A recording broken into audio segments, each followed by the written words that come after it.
Mariel, do you want to go next and talk about just the adjustment from academia to working in industry? Sure. And I definitely want to second a lot of what was already said. I think just working in a startup, you get an opportunity to wear a lot of hats, like you said, but it is also quite stressful because you have to be prepared to be unprepared in almost every situation, especially for the first month or two. I also think one of the things that was difficult for me personally was meetings, just because I think, especially virtually, it's really hard to know when to speak, when not to speak. You know, is someone about to start to talk and then you start to talk, and that's really awkward, and all of those things. And I think, especially if you're working in a startup where maybe, for me, for example, I was like youngest person, only female on the team for a little bit.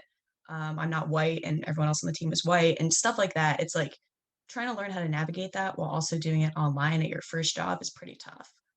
So I think I guess that would be one of the things I struggle with the most and still do struggle with. And I think it's really just important with all of these things just to check in with yourself constantly. And, if you're feeling stressed, check in with yourself, say like, why am I stressed? Is it because I'm wearing too many hats that I don't feel prepared for? Is it because, everyone talks a lot in meetings and I'm not sure yet how to make my voice heard without being obnoxious? So I would say there's definitely a lot of things to adjust, but definitely agree with what's been said. Mira? Yeah, so I'd say that the biggest difference is that in academics, you basically know what's expected of you. You know that you need to pass, like, the goal and like the direct path to get there. Like you have your study resources, you do your homework and all that stuff. But in professional life, like if you have a project, you just know the goal. Like your manager just gives you, okay, this is what I want. And you have to figure out how to get there yourself. I know that for some people that can be overwhelming, and then some people like the challenge. They like to, be creative and have the liberty to get there however they want. But if you're one of those people like me who might get like overwhelmed, like, oh my God, okay, where do I start? Definitely ask questions. Like I'm the type of person that like feels stupid when I ask questions, and I know that that's so common, but do not, seriously don't. Use your resources. There's so many people at your company who have just like a wealth of knowledge, and you have access to like all of these people at the same time. This is probably like one of the only times in your life that you will have like the ability and like the freedom to just ask as many questions as you possibly want, and it'll be like acceptable. So definitely do that. Joe? Cool. Very sorry that I jumped on a little late. I think based on what I heard from some of the other panelists, I was checking off a bunch of boxes around multitasking and distraction and all that kind of stuff.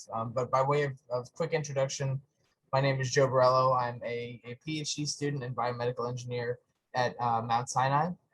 And I kind of sit in between industry and academia basically for my entire adult life. I've been involved with startups and industry groups in and out of undergrad, work with a couple student groups now that help bridge that divide between industry and academia, and kind of still, I guess, technically sit in both worlds. In the context of the Life Sci program, I did work with a startup called Cellvio Bio a couple of years ago as kind of a design and CAD engineer with that group. And so I guess quickly, just based on what I've heard from the other panelists also, in my case, it was interesting. It was before the pandemic, but I also worked remote because I live in New York and they were based in New Jersey. And so that was an interesting kind of pre-pandemic remote work situation. So perfect segue. What does it take to survive and succeed in working remote? And how would you differentiate between working remote for a company and being in school remote?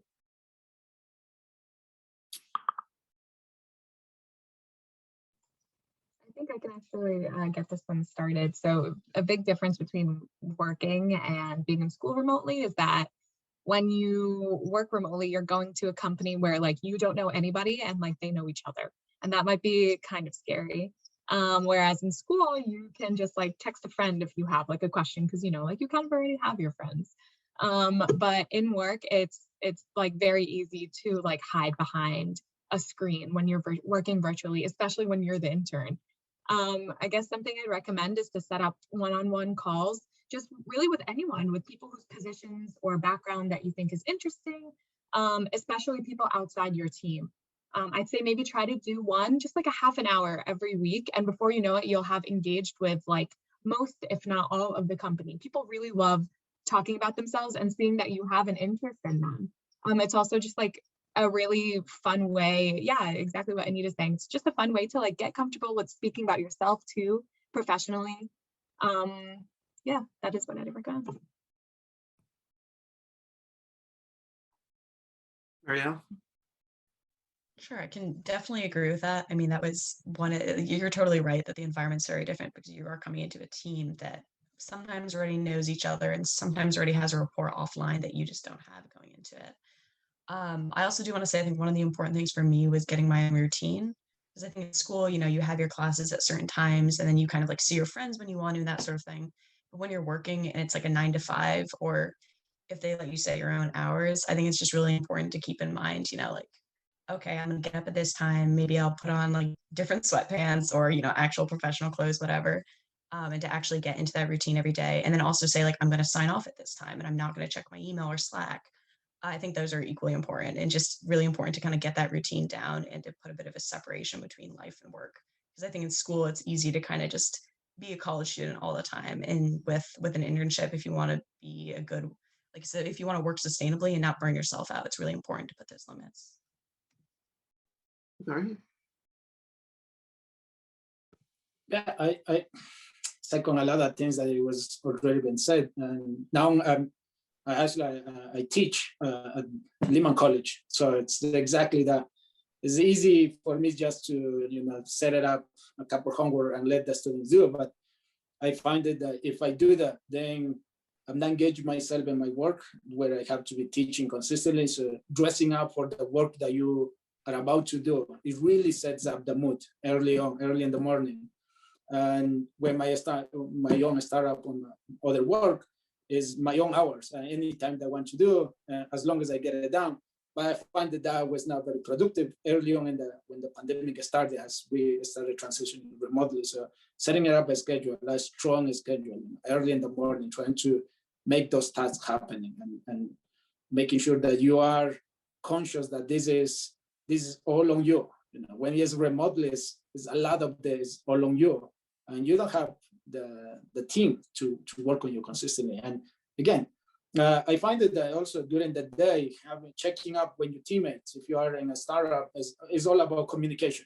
It's all about communication if you are in a startup, or if you are even in a bigger company, if you're working in a project, it's a team project. So having set it up at the end of the day or early in the morning when your supervisor or your advisor or your mentor or whoever, a little brief 10-minute talk, to just set it up groundwork. What is the thing that you want to accomplish that day? What is the one thing that you can get up out of the desk and say, I get it done? If you are able to do that when whoever you are working in your professional life, you are set it up. You're already one step ahead, because a lot of the managers, they love that. They really love that you have the initiative to say, okay, you want to accomplish this one thing. So even if he didn't taught it, now they are engaged to make that happen, and he will be checking on you, and that will keep you, maintain you really engaged in the work that you have to do. So dressing up early in the morning to do your work, it might sound silly because you are at home and nobody is looking at you, but it changes the mood. It puts you in this mindset that you are to work or you're going to do something. And putting a schedule, you're making sure that from this hour to this hour you want to do this thing, that also sets up a mood. And already having this set it up point of view, though, meeting when you're supervisor. If you are in an internship, make sure to meet up with that person that knows your face. I know that it's scary to put your camera on when you are doing a call.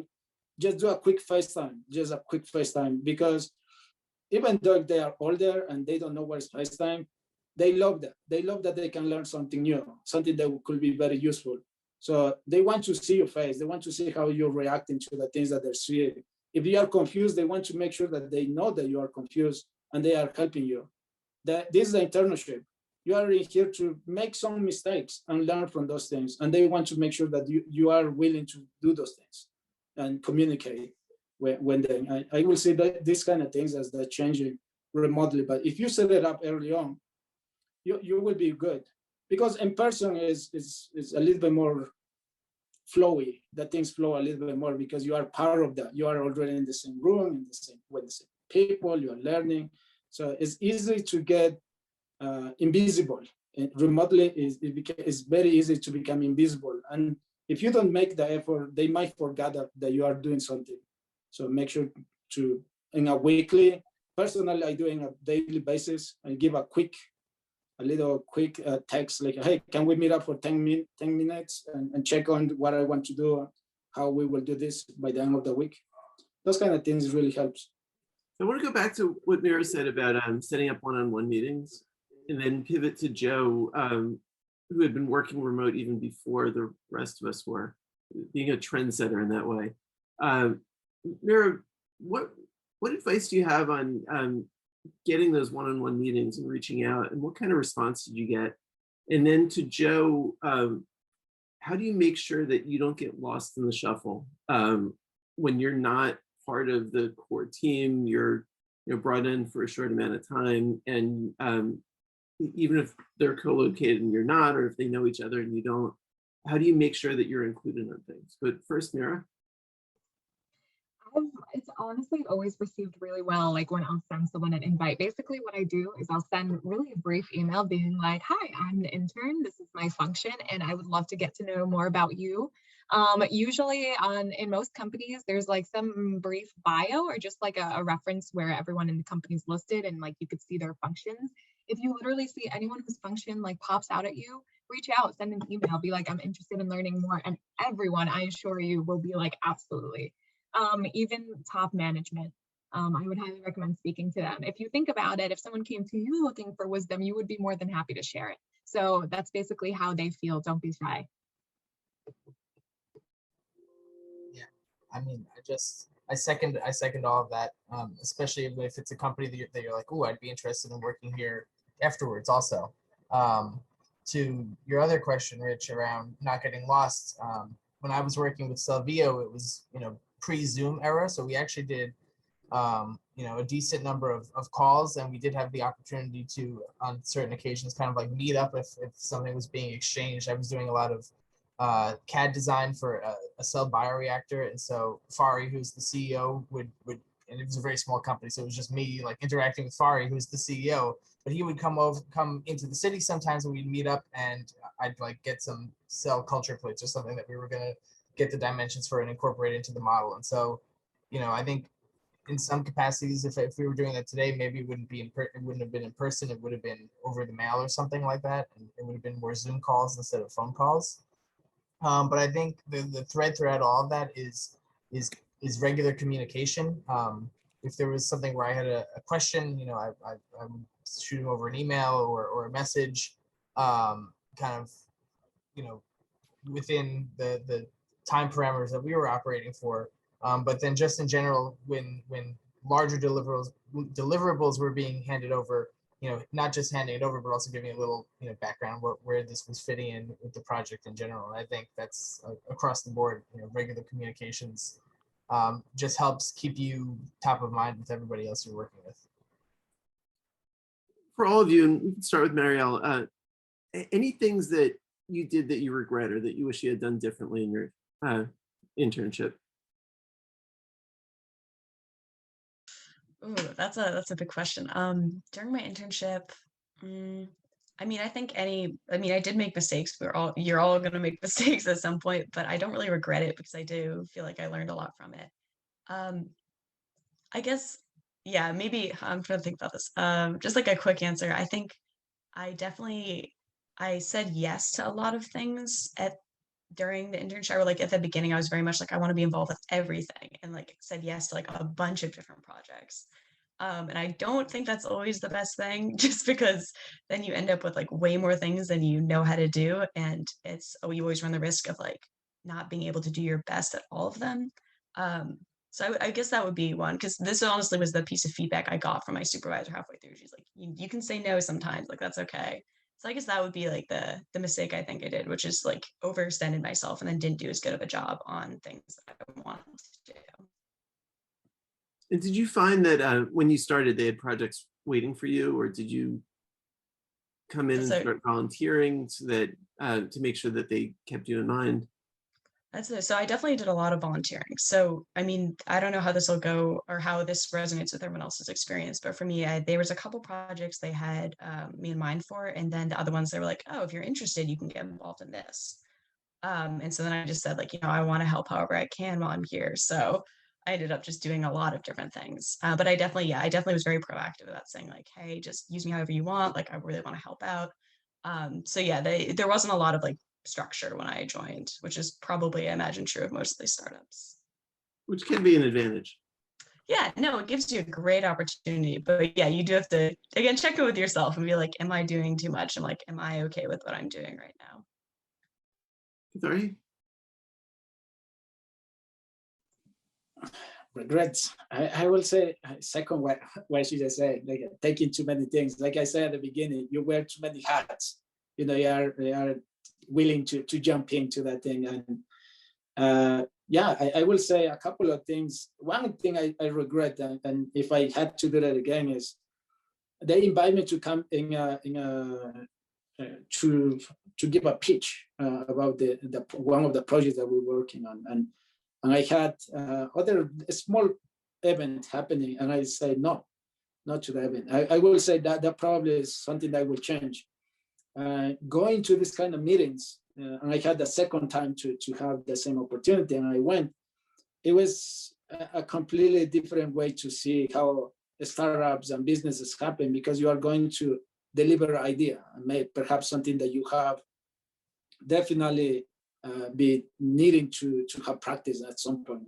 The pitch that they say, the 30 seconds elevator pitch, imagine that, but then in steroids, because you're going to talk about business deals or business ideas that are quite big.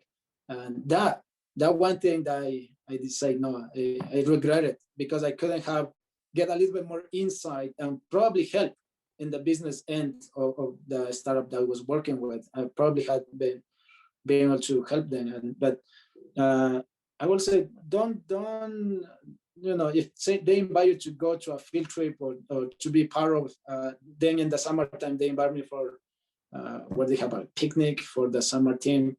That was great to be part of that. And they keep emailing me, when I finish my work, maybe I'll come back and work with them again. So having these interactions outside the company and being able to say yes to some of the events that sometimes it doesn't feel like it's relevant to what you want to do, it really helps to also create this relationship, this outside, more personal relationships. I will encourage to doing that, to having this, if you have the opportunity to doing that. And of course, second, they say, sometimes it's good to say no, but just to keep in mind what kind of things are you saying no, because some of them might be like a good event that could help in some way.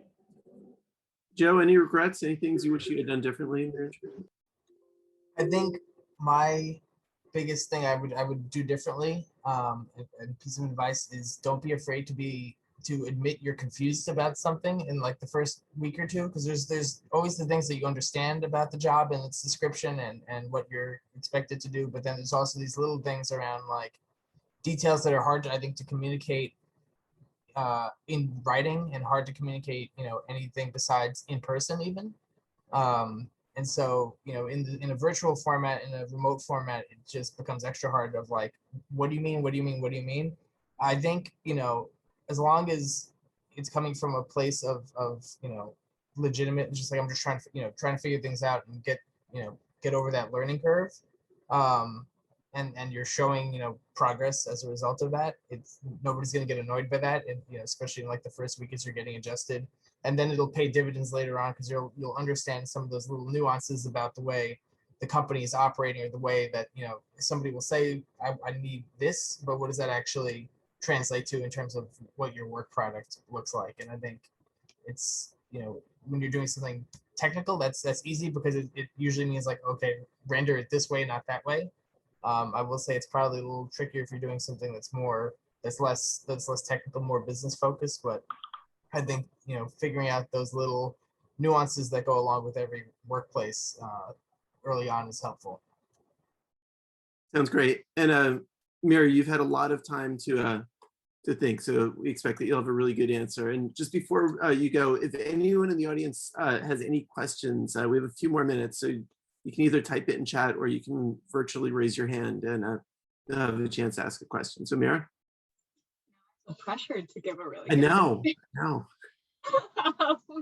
Well, I actually had a couple of different managers during my time at Ovid. So during my summer internship through LifeSci, I had one manager, and then she actually left the company as my internship was getting extended.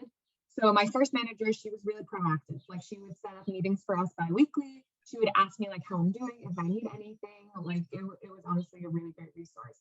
But then my second manager, he was like a full 180. Like, very he didn't like set up meetings or anything, and so like neither did I. Like, I would always be like, oh, like he might be too busy, and so we kind of felt I would just like update him when necessary, but we didn't have like that constant stream of communication that I really wanted. And I was like, oh my god, why does he hate me? But that was definitely not the case. I would say that I should have been more proactive in that sense. Like, I should have taken initiative and set up monthly meetings. I did end up doing that like towards the end, but I definitely should have done it sooner. Not every manager has the same management style. So just like try to gauge what your manager's like and make sure you're actively building a good relationship with them and keeping up that communication. Sounds great. So we have 2 minutes left. Rapid fire. What one bit of advice do you have for the interns for their first day on the job, especially given that they're going to be, most of them will be working remote? Katharhy first. Well, one thing I will say is be yourself. Let your managers, the team, wherever you're working on, know you for who you are. It doesn't matter who you are really, because you are part of the team, and make sure that they know how you are. If you are funny, if you are serious, how you communicate, what are the things that you know. Talk from experience, don't make things up. Just let people know you for who you are, and they will appreciate it. They will really appreciate this, how genuine you are, and the team will also like that. They like a lot, and they can sense if you are trying to put a mask, trying to be something else that you might not be. They do want to see the side of you that is genuine and speak from your own experience in many ways. Yeah, sounds great. We'll continue the rapid fire. We're running out of time, but we do have one question from Yi, which is, could you talk about the most important benefit you got from the internship? So as the other three of you are responding, and Katharhy, if you have a quick answer, we can add that as well. The most important thing were network. I did a network, and professional network that impact and also give me some passion about my own desire afterwards. After I left the internship, I started working on a business plan to make my own company. And it focuses in similar way, trying to solve environmental issues. So I will say that the network connection and also ideas, some of the ideas that might not be right now present, but might be coming up as you are finishing your internship. Great, Mira? Answer this kind of goes for both questions, both a tip and a benefit that I got from my internship. So I definitely wish I was more confident in the beginning. Something I got from my internship was confidence. I would say that people don't care about like that little thing you care about. People don't think you were awkward during the meeting. Like, stop like putting yourself down. I would definitely say that like seeing all the positive feedback I was getting helped me be more confident and only want to contribute more to the team. Joe? I think this hits both points also. I learned about how to work on a distributed remote team. That was the whole, that was the entirety of that internship. And so that was something that I hadn't really done before then. I think it was useful when it became necessary, last year. Mariel? Okay, so I'm also just going to really quick, something I regret not coming up with my own intro, like 4 sentences being like, hi, my name is Mariel, this is this, because I spent literally 6 months where I would just be like, hi, I'm Mariel, and then just like not know what to say. So that would be my advice, and also just something I learned. But anyway, so most important benefit, I agree with Mira, definitely confidence. And yeah, definitely. Yeah, I would say definitely confidence. And then piece of advice would just be kind to yourself. First day is going to be rough. You're going to have so many questions. You're going to be so many new people. You're not going to know what you're doing. Totally fine. Just end of the day, you know, just pick yourself back up and be like, you know, I did my best today. So that would be mine. It's been great. Thank you. And, you know, you guys have brought up one thought that I have is just in running this program, the number of times we reach out to senior industry leaders, tell them about the program, and you can just see their eyes light up and say, wow, I wish that had been around when I was a student. And there's a feeling, especially when you're an intern, that people who are more advanced in their careers are like these super untouchable people who are, you know, had just great success. And like, as you get further into the workforce, you realize that, you know, they just started earlier and they're ahead of you chronologically, but there's, for everyone on this call, there's no reason that you won't achieve at least their success, if not more. And by being selected for this program, you guys are really on the leadership track to be at top levels of the industry. So there's no reason to, like what Mira said, there's no reason not to reach out to people to request one-on-ones. You should be very respectful and polite, but people will recognize that they were once in your shoes. And you guys are on a great track and should really take advantage of the opportunity. And, you know, don't be intimidated by people, be respectful, be courteous, but they were once in your shoes and almost everyone will be really happy to help. So with that, thank you guys so much. Really, really appreciate it. It's been great. And I'm going to turn it over to, is it Anita or Sharon who's going to take us to the close of day one? That'll be me. Great. Thank you, so much. panelists. You all are amazing. Thank you for giving your time back. Thanks for having us. Thank you. Thank you. Always in here for anybody. Happy to chat.